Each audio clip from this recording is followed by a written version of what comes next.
Mantan Gubernur Jakarta Anies Baswedan angkat bicara usai batal maju di Pilgub Jawa Barat. Anies memastikan dengan habisnya batas waktu masa pendaftaran pilkada, ia tidak maju Pilgub Jakarta maupun Jawa Barat tahun ini. Anies pun membenarkan pada Kamis kemarin sempat menerima tawaran dari partai politik untuk maju di Pilgub Jawa Barat. Namun dengan sejumlah pertimbangan, ia memutuskan tidak ikut berkompetisi. Pendaftaran pilkada, pendaftaran sudah ditutup. Dan di Jakarta ada satu yang dicalonkan oleh 15 partai, lalu ada satu yang dicalonkan oleh satu partai, dan ada lagi satu yang disebut independen. Dan saya tidak termasuk di dalamnya. Jadi dengan begitu maka udah final ya, bahwa saya tidak ikut di dalam kontestasi Pilgub di Jakarta tahun 2024 ini. Dan kemarin juga sebetulnya kita menerima undangan tawaran untuk ikut dalam kontestasi Pilgub Jawa Barat. Kita apresiasi sekali ajakan ini, panggilan ini, tapi dengan mempertimbangkan berbagai faktor, kami putuskan untuk tidak mengikuti kontestasi di Jawa Barat.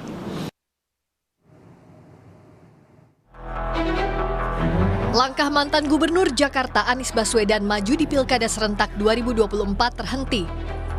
Setelah gagal maju di Pilgub Jakarta, DPC PDIP Kota Bandung sempat menyebut kans Anies Ono Surono maju di Pilgub Jawa Barat mencapai 95%. Hal ini diperkuat unggahan staf khusus Anies, Naufal Firman Yusak, di media sosial X dengan cuitan Train to Bandung dan tautan tiket keberangkatan Kamis malam.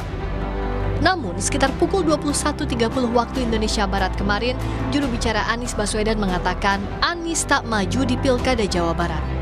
Teka-teki soal cagup PDIP di Pilkada Jawa Barat terjawab jelang batas akhir pendaftaran. PDIP memutuskan untuk mengusung JJ Wiradinata dan Ronald Surapraja sebagai cagup dan cawagup di Pilgub Jawa Barat. Pendaftaran keduanya diwakili oleh Ketua DPD PDIP Jawa Barat Ono Surono serta sejumlah kader PDIP. Ono menyebut gagalnya Anies maju karena dijegal Mulyono and the Gang, tanpa merinci siapa sosok Mulyono yang dimaksudnya. Tentunya sangat mempunyai keinginan Pak Anies diusung di Jawa Barat setelah beliau tidak jadi diusung di DKI. Ya, kami tidak tahu secara persis proses yang dilakukan oleh DPR Partai dan Ibu Ketua Umum. Tapi kami menilai bahwa yang sudah mengerucut pada akhirnya bubar itu karena ada tangan-tangan dari luar yang tidak menghendaki Pak Anies diusung di Jawa Barat. Siapa Pak? Ya Mulyono dan geng. Ya, saja Mulyono. Meski Ono tak merinci siapa sosok Mulyono yang dimaksud, hari ini Koordinator Staf Khusus Presiden RI Ari Dwi Payana merespons soal sosok Mulyono. Ari menjawab pencalonan kepala daerah dan wakil kepala daerah dalam pemilu kada adalah sepenuhnya menjadi urusan partai politik atau gabungan partai politik. Keputusan pencalonan atau tidak dicalonkannya seseorang diputuskan melalui mekanisme internal partai masing-masing. Setiap partai memiliki kedaulatan untuk memutuskannya. Jangan sampai semua problem putusan internal partai selalu dikait-kaitkan dengan presiden, ujar Ari. Sebelumnya Anies Baswedan juga gagal maju di Pilgub Jakarta. Padahal Anies sempat sowan ke kantor DPD PDIP Jakarta dan kantor DPP PDIP saat pengumuman Cagup Jakarta. Di Jakarta, PDIP mencalonkan Pramono Anung yang saat ini menjabat Sekretaris Kabinet dan Rano Karno sebagai Cagup dan Cawagup Jakarta. Tim Liputan Kompas TV. Gagal majukan Anies, Ketua DPD PDI Perjuangan Jawa Barat menuding Anies dijegal pihak eksternal yang disebut Mulyono and the Gang. Siapa Mulyono yang dimaksud? Kami diskusikan bersama Arya Bima, politisi PDI Perjuangan, kemudian bergabung juga bersama kami Ridwan Hisyam, anggota Dewan Pakar Partai Golkar, dan Adi Praitno, Direktur Eksekutif Parameter Politik Indonesia. Selamat sore semuanya, apa kabar? Selamat sore Pak Ridwan. Terima kasih semuanya sudah hadir dalam diskusi kami kali ini. Mas Bimo, siapa Mulyono and the Gang ini yang katanya menjegal nama Anies maju di Pilgub Jawa Barat, dan bentuk mengusiknya gimana itu? Halo, saya mengacu dari apa yang disampaikan oleh Pak Sekjen Hasto Kristianto tentang hal yang terkait dengan rumor Mas Anies yang dipersiapkan untuk gubernur atau calon gubernur di Jawa Barat. Setahu saya sejak awal Cakada-Cakada ini, kalau di Jakarta memang Dewan Pimpinan Daerah PDI Perjuangan maupun fungsionaris-fungsionaris membicarakan soal Mas Anies menjadi calon gubernur DKI Jakarta yang diusung oleh Partai PDI Perjuangan. Yang waktu itu berpasangan dengan Mas Rano.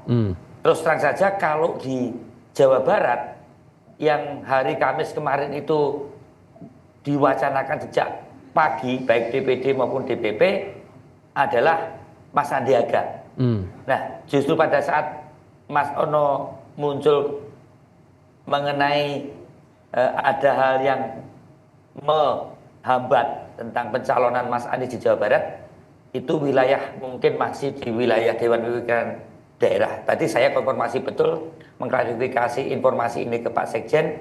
Pak Sekjen menyampaikan bahwa untuk hal yang terkait dengan pencalonan dukungan kepada Mas Anies ini tidak lebih dari persepsi publik. Memang sejak keputusan MK dan juga koalisi Kim Plus itu ada usaha untuk menjepit PDI untuk tidak bisa mencalonkan, atau ada usaha untuk mengeroyok PDI begitu ya. Oke, jadi selain kan konfirmasi ke Pak Ono, jadi Mulyono ini siapa, Pak? Jadi ada persepsi itu yang mana setelah putusan MK ada kecenderungan lebih cair. Jadi saya tidak melihat unsur ada penjepitan yang terjadi di Jakarta berkaitan dengan Mas Anies. Karena Mas Anies dalam pembicaraan kami atau di tim Des Pilkada maupun di pimpinan pusat waktu itu memang betul-betul keinginan untuk beberapa kawan untuk mencalonkan Mas Anies, terutama Dewan Pimpinan Daerah PDI Perjuangan DKI Jakarta itu terjadi. Dan faktor yang paling akhirnya mematahkan Mas Anies tidak dicalonkan dari PDI Perjuangan itu hanya satu hal, sepengetahuan saya, karena Mas Anies tetap ingin menempatkan pada posisi tidak berpartai. Sementara kawan-kawan Dewan Pimpinan Pusat menginginkan Mas Anies ini harus masuk sebagai anggota PDI Perjuangan. Berarti betul ada upaya penjagalan atau ada intervensi dari pihak luar ya ke PDI Perjuangan? Nanti dulu. Beda dengan Mbak Airin yang memang mereka sudah berpartai. Nah, kalau toh ada usaha penjagalan dari luar, PDI Perjuangan tidak bisa partai ini diatur, ya. Mempunyai proses pengambilan keputusan yang benar-benar matang dari aspek ideologis, politis, sampai hal yang menyangkut masalah kepentingan untuk rakyat Jakarta. Saya tidak melihat bahwa PDI Perjuangan bisa diintervensi oleh kekuatan manapun, oleh person manapun di dalam pengambilan keputusan. Baik. Bagi saya Mas Anies adalah orang yang memang diakan oleh kawan-kawan Dewan Pimpinan Daerah DKI Jakarta dan ingin diusung oleh PDI Perjuangan. Hanya faktor hak Mas Anies untuk menentukan tidak berpartai itu yang menjadi kendala. Sudah kami tangkap. Ada usaha-usaha itu ya, tapi saya tidak menyampaikan siapa itu Mulyono. Menurut Pak Ono, saya kira Pak Ono yang tahu persis bagaimana penjepitan itu dilakukan di wilayah Jawa Barat, saya kira itu. Mas Adi, kalau kemudian dari Mas Bimo bilang PDI Perjuangan tidak bisa diintervensi oleh pihak manapun, tapi kalau melihat polanya Mas Anies awalnya foto dengan Bang Rano Karno terus nggak jadi maju Pilgub Jawa Barat, kemudian beredar kabar dari DPC PDI Perjuangan Jawa Barat 95% Anies Ono di Jawa Barat, tapi ujung-ujungnya nggak jadi. Anda menangkap bahwa betul ada upaya intervensi atau penjegalan di sini? Saya sebenarnya tidak terlampau yakin kalau ada pihak eksternal yang mencoba untuk menggagalkan pencalonan Anies dari PDIP. Seperti yang disampaikan oleh Bang Bimo tadi, ini kan mengkonfirmasi dari statement-statement elit PDIP sebelumnya, bahwa tak ada satupun kekuatan politik di negara ini yang bisa cawe-cawe, apalagi misalnya ikut campur dalam urusan kepentingan politik PDIP. Entah itu tukang kayu, entah itu Mulyono, entah itu invisible hand. Itu kan sebutan-sebutan yang selama ini mengarah ya. Mungkin kalau di tempat yang lain yang disebut invisible hand, Pak Mulyono ini adalah orang yang cukup powerful, tapi rasa-rasanya kalau di PDIP agak sulit. Saya justru melihat karena ada faktor ideologis yang sebenarnya belum ada titik temu antara Anies dan PDIP ya soal penggagalannya itu. Bahkan kalau kita dengar dari info kawan-kawan media tadi malam, ya karena Anies juga satu ya agak berat hati juga maju di Jawa Barat karena ini persoalan pertarungan yang saya kira tidak sesuai dengan selera politik Anies yang lebih condong di Jakarta. Yang kedua, kalaupun toh maju di Jawa Barat, Anies ini belum tentu menang karena ada jagoan-jagoan yang juga relatif kompetitif. Yang ketiga, katanya Anies ini juga butuh syarat politik, bukan hanya dengan PDIP, tapi harus ada warna partai Islam seperti PKB yang kemudian menjadi bagian di dalamnya. Hal-hal yang semacam ini sepertinya turut memperjelas bagaimana posisi Anies untuk maju di Jawa Barat itu lebih kompleks dibandingkan dengan Jakarta. Oleh karena itu bagi saya Mas Tifal, saya tidak terlampau meyakini bahwa Anies itu gagal maju di Jawa Barat hanya karena faktor Mulyono, tukang kayu dan invisible hand itu. Meski kita sebenarnya sudah tahu siapa orang itu. Nah yang kedua, sebenarnya persoalan Anies dan nggak Anies maju ini sebenarnya ada titik terang ketika Anies itu melihat bagaimana putusan Mahkamah Konstitusi Winar 10. Kan syarat PDIP sepertinya hanya ingin Anies itu jadi kader. Kalau Anies jadi kader PDIP punya kartu anggota, jangankan di Jawa Barat, rasa-rasanya di Jakarta pun Anies punya kesempatan untuk maju. Jadi dalam konteks inilah sepertinya Anies nggak bisa maju ya karena faktor Anies sendiri nggak mau menggunakan kartu anggota partai politik seperti PDIP. Jadi Bahwa pesan ada apa upaya sebetulnya yang untuk- coba dibawa oleh Pak Ono Surono menyampaikan itu di KPU Jawa Barat di detik-detik terakhir pendaftaran calon tadi malam itu, Mas Adi? Ya, sepertinya Pak Ono juga ingin memberikan satu pesan supaya para pendukungnya Anies itu tidak membuli PDIP sebagai partai yang memberikan harapan palsu misalnya terkait dengan pencalonan Anies. Karena terbukti ketika Anies misalnya ditinggalkan oleh PKS, PKS itu kan jadi sasaran tembak dari seluruh pendukung Anies. Sempat muncul trending tenggelamkan PKS. Setelah itu juga mereka, para pendukung Anies juga mengkritik PKB dan Nasdem karena dinilai sudah habis manis sepah dibuang setelah hasil pileknya mereka naik signifikan, tapi di Pilkada Jakarta tidak mengusung Anies. Itu yang sepertinya coba untuk diamputasi oleh Pak Ono Surono supaya soal kemungkinan Anies maju di Jawa Barat dari PDIP itu tak ada kaitannya dengan bagaimana hubungan keduanya itu yang sebenarnya tak ada titik temu. Maka muncullah satu istilah yang disebut dengan Pak Mulyono, sang invisible hand, dan kayu yang belakangan ini posisinya cukup powerful. Mungkin Bang Ridwan Hisam nih yang paham persis siapa yang Pak Mulyono itu. Nah, saya tanya ke Pak Ridwan, kalau begitu Pak Ridwan, Anda merasa juga ada intervensi atau penjagalan dirasakan Golkar bersama teman-teman Kim saat mencalonkan nama-nama untuk pilkada ini?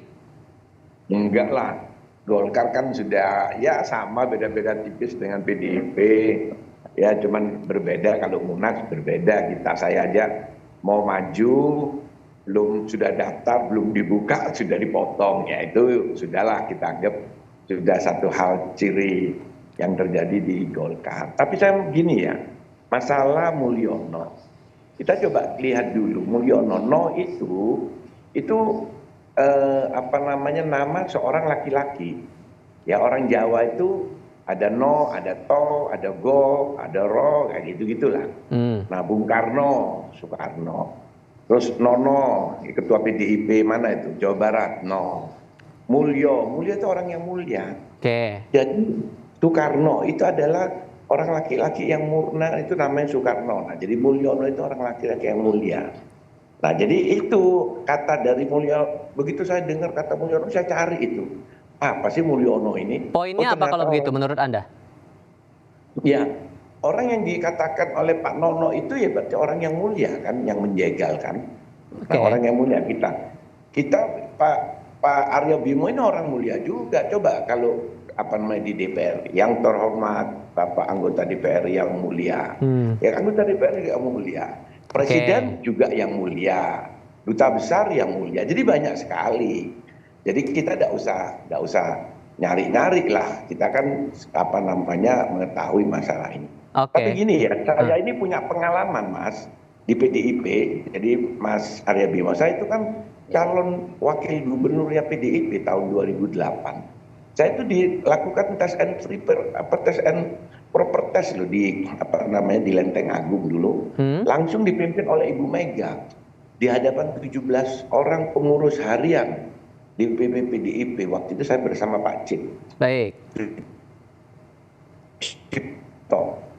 Nah, itu ada salah satu pengurus almarhum sekarang sudah namanya Mas Muin Bedara meminta Ridwan Hisam didukung tapi dengan syarat harus menandatangani masuk partai PDIP. Padahal saya kan kader Golkar. Jadi intinya saya mantan ketua.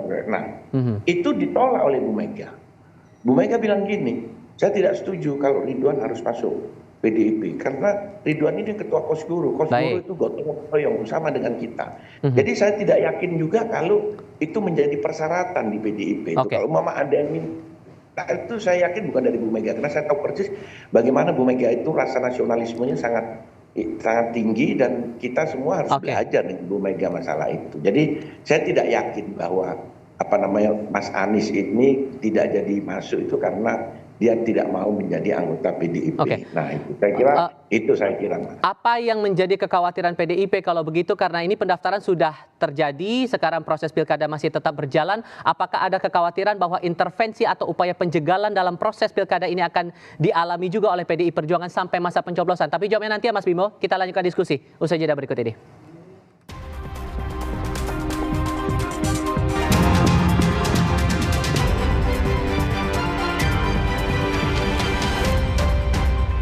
Melanjutkan diskusi bersama dengan para narasumber.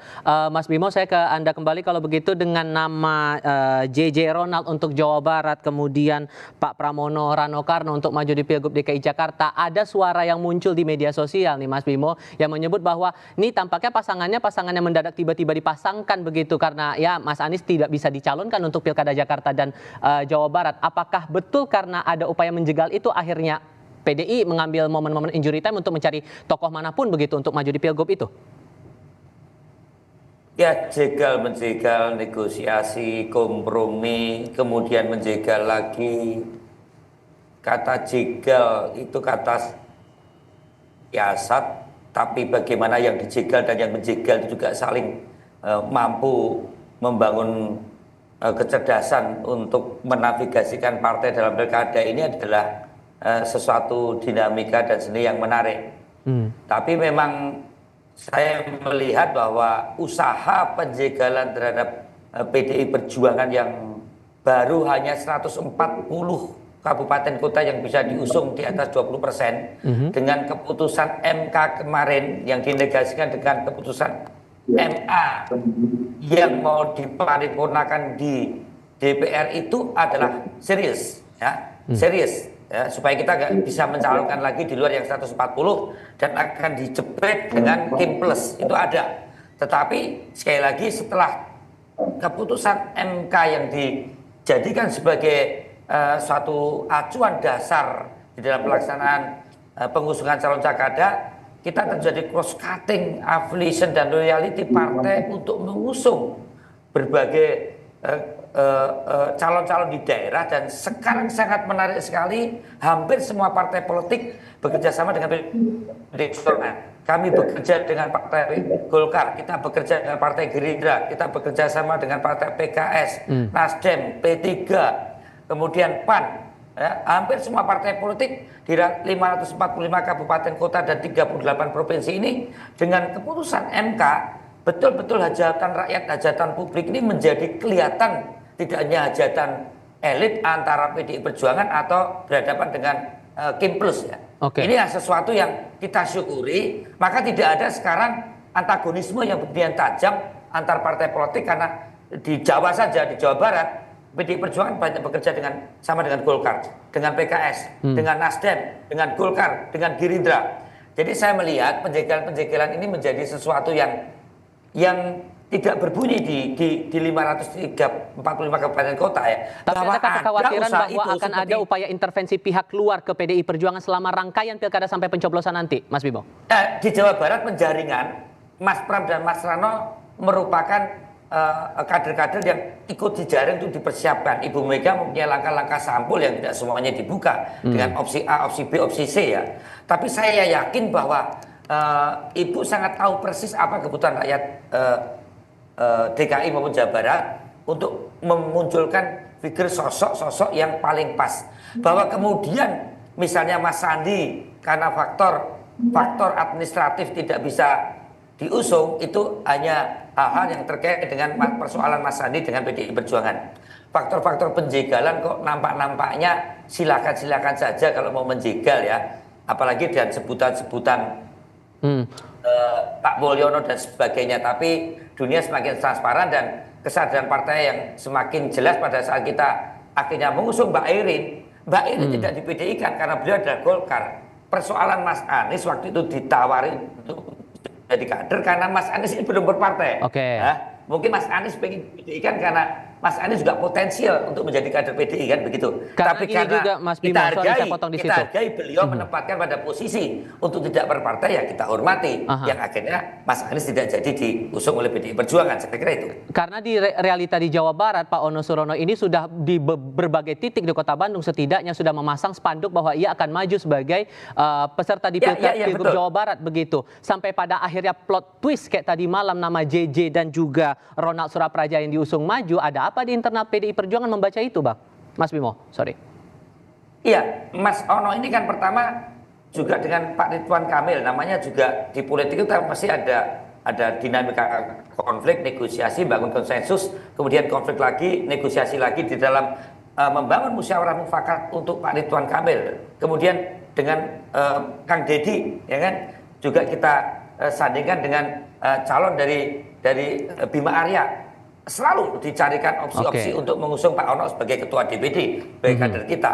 Ya, bahwa kemudian ada hal-hal yang akhirnya meleset dari kalkulasi opsi ini, muncul Mas Anies itu kan hampir habis maghrib gitu loh.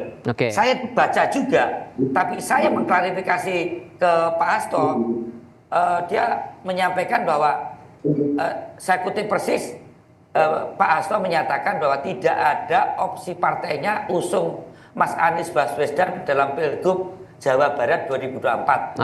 Pak Hasto bilang bahwa komunikasi yang secara khusus dengan Mas Anies hanya mengusung di DKI. Memang betul Mas Anies dipersiapkan secara khusus di DKI, tapi karena faktor Mas Anies tidak memilih untuk masuk sebagai calon atau anggota PDI Perjuangan, kita hargai untuk beliau. Mas Adi, Anda menangkapnya gimana dengan adanya plot twist seperti ini? Muncul nama JJ Ronald di Jawa Barat, kemudian Pram Rano di DKI Jakarta. Ada apa yang Anda baca di internal PDI Perjuangan? Mas Adi? Ya, saya kira ada sesuatu yang tidak selesai ya antara Anies dan PDIP. Kita juga misalnya mendengar Anies yang kemudian diusung oleh PDIP, bukan tidak mungkin ini justru akan memunculkan friksi-friksi di internal, terutama para pendukung Ahok dalam pilkada di 2017 yang saya kira luka politiknya belum sepenuhnya selesai. Apalagi Anies ini adalah outsider yang saya kira selama ini memang tidak pernah punya kontribusi secara signifikan dengan PDIP. Oleh karena itu, sekalipun ada komunikasi dengan Anies, mestinya itu tidak harus dimaknai secara otomatis bahwa PDIP itu akan memberikan karpet merah ke Anies. Itu artinya apa? Ketika Anies ingin maju dari PDIP, resistensinya banyak dari depan. Alih-alih mendapatkan persetujuan dari PDIP, justru moderatnya jauh lebih banyak dibandingkan yang lain. Nah, sepertinya ada opsi yang kedua, karena memang persoalan di Jakarta itu Anies agak sulit, maka sepertinya memang ada ketertarikan bagaimana Anies dan PDIP bisa bekerja sama di Jawa Barat. Tapi kan sepertinya justru faktor Anies yang sepertinya tidak terlampau tertarik di Jawa Barat. Elektabilitas Anies juga tidak terlampau jelas, bukan Anies Baswedan, dan secara kepartaian sepertinya Anies juga tidak terlampau mau kalau hanya dengan PDIP. Konon Anies juga masih membutuhkan partai-partai politik yang lain untuk menambah dukungan secara signifikan, tentu sebagai bekal untuk melawan lawan tanding yang sudah deklarasi ya, seperti Deddy Mulyadi, seperti Saihu dan seterusnya. Nah, membaca pernyataan Presiden Joko Widodo, karena kan di media sosial juga banyak yang menyinggung pada akhirnya ada Presiden Joko Widodo dan sampai akhirnya ditepis itu oleh Presiden Jokowi. Anda, Mas Adi, membaca reaksi dari Presiden ini gimana kemudian? Ya, saya kira reaksi Presiden itu sebagai bentuk kesanggahan ya, supaya persoalan Anies, persoalan jegal-menjegal itu tak lagi dikaitkan dengan istana dan presiden ya, karena istilah-istilah yang muncul itu seakan-akan memang diistilahkan ke istana. Mulyono itu kan adalah nama lain dari Presiden Republik Indonesia. Kalau kita Google, itu kan nama kecilnya, nggak perlu kan ditutup-tutupi.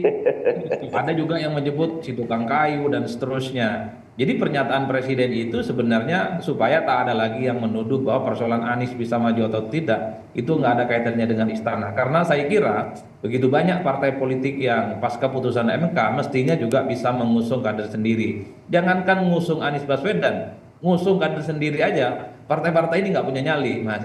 Oleh karena itu, memang kalaupun toh ada kecenderungan misalnya ingin menghambat, menghalang-halangi supaya misalnya seperti PDIP itu dikucilkan, Anies nggak bisa maju, tapi kan itu sangat tergantung bagaimana partai itu kuat nggak iman politiknya. Kita kan partai-partai yang berfungsi dengan Kimplas itu karena nggak tahan takut nggak dapat kursi, jatah menteri di masa yang akan datang. Kan itu yang terjadi, bukan karena faktor-faktor yang lain. Jadi sebenarnya partai-partai non Kim ini takut aja dia nggak dapat menteri dan nggak bisa bergabung dengan Prabowo.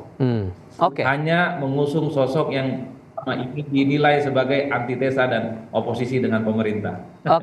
Pak Ridwan, karena ada yang menangkap kesan begini, dengan membaca pola peserta pilkada yang ada saat ini, tampaknya ada upaya Kimplos itu untuk mengecilkan kandidat-kandidat lain yang ada di daerah. Itu gimana ngeresponnya?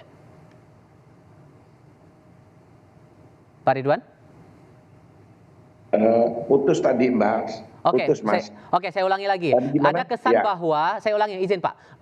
Ada kesan bahwa terbentuknya Kimplos di beberapa daerah ini adalah upaya untuk mengecilkan atau mengerdilkan kandidat-kandidat lain di daerah. Sejauh mana Anda menangkap ada kesan itu? Enggak, saya mulai dari awal sebelum ada Kimplos itu, saya sudah menyampaikan bahwa di dalam pilkada dan pilpres itu tidak bisa sama karena kondisi daerah itu berbeda dengan kondisi pusat. Jadi berikanlah kebebasan kepada anggota Kim, ya belum plus ini masih Kim aja, kebebasan karena berbeda antara di pusat dengan di daerah itu. Kami di Jawa Timur, contohnya PDI Perjuangan sekarang mengambil kader Golkar, wakil ketua Golkar Jawa Timur, anaknya Kiai As'ad Umar, pimpinan Pondok Pesantren Darul Ulum Jombang. Itu kelihatan kan bahwa memang kondisi di Jawa Timur memang kita tidak bisa lepas dengan Nahdien. Nah itu jadi terbukti semuanya. Akhirnya juga seperti itu. Tapi saya mau kembali lagi ke urusan Mulyono dulu ini. Biar tuntas dulu ini. Jadi kalau itu Mulyono kita anggaplah itu bahwa diarahkan ke Pak Jokowi. Buktinya Pak Jokowi kan juga sudah keluarkan statement kan bahwa dia ada ikut-ikut. Makanya karena banyaknya opini di masyarakat yang mengatakan bahwa Pak Jokowi cawe-cawe, maka saya memberanikan diri bersama beberapa kader-kader senior Golkar untuk mengundang Pak Jokowi masuk ke Golkar. Kita usulkan jadi ketua umum. Itu resmi loh, saya bikin surat itu diserahkan langsung kepada Pak Jokowi supaya selesai sudah. Karena dengan Pak Jokowi itu menjadi ketua umum Partai Golkar atau ketua Dewan Pembina, itu selesai sudah. Punya hak. Tapi karena Pak Jokowi juga masih belum mau menurut Mas Ari, katanya tunggu saja dulu, artinya kan belum mau. Nah, akhirnya isu ini terus berkembang. Baru ada tukang kayu muncul lagi, mulai tidak tahu nanti apa lagi, ada saja. Supaya ini clear, ya sudah masuk aja Pak Jokowi di Golkar, kan kita siap, malah kita minta. Nah itu, jadi saya juga menghimbau Pak Jokowi, ya sudah, tidak usah malu-malu. Karena Pak Jokowi saya bilang kan, dia kan kader Golkar sejak Orde Baru. Nah itu jadi bahwa dia di PDIP maju, iya betul. Boleh saja saya ini juga kader Golkar ikut PDIP pada saat 2008. Boleh-boleh saja, tidak ada masalah. Mengurangi adanya dugaan intervensi pihak luar, tapi apakah Anda mencurigai bahwa singkat saja, apakah Anda mencurigai ada intervensi sampai nanti di masa pencoblosan di pilkada ini, Pak Ridwan? Ya itu begini ya, ini kan pemilu. Jadi saya kira kita semua partai politik ini sudah canggih lah. Sejak mulai zaman Orde Baru kan dibilang ada intimidasi, ada apa sekarang. Ya kita semua orang sebagai orang partai ya harus siap menghadapi itu. Tidak usah dicurigai, kita pasang brigade, kita jaga pemilih kita. Sehingga kita tidak usah saling tuding-menuding. Begitu ada yang main curang ya tangkep aja kan. Selesai. Daripada kita mengatakan nanti ini intervensi, yang baju ini akan intervensi segala. Ya kita jaga, kita kan punya kader. Tidak akan terjadi kalau kita ini kan kita lakukan itu di desa. Ya kan ada polisi itu kan sampai di desa. Ya, keamanan kan ada semua ya kita lapor kan. Dan sekarang Mas, Tidak bisa lagi orang intervensi itu tertutup. Ini ada yang namanya video, ada yang namanya handphone, ada apa segala, langsung di viral itu. Jadi tidak mungkin ada orang berani lah. Durasi kita tidak pakai itu, istilah-istilah seperti itu. Durasi kita sudah sangat terbatas, Bapak-Bapak sekalian. Kita akan lanjutkan nanti di sesi berikutnya. Semoga kita bisa membahas ini lebih dalam lagi. Mas Bimo, terima kasih. Pak Ridwan, terima kasih. Mas Adi juga terima kasih sudah hadir dalam diskusi kami. Selamat sore semuanya.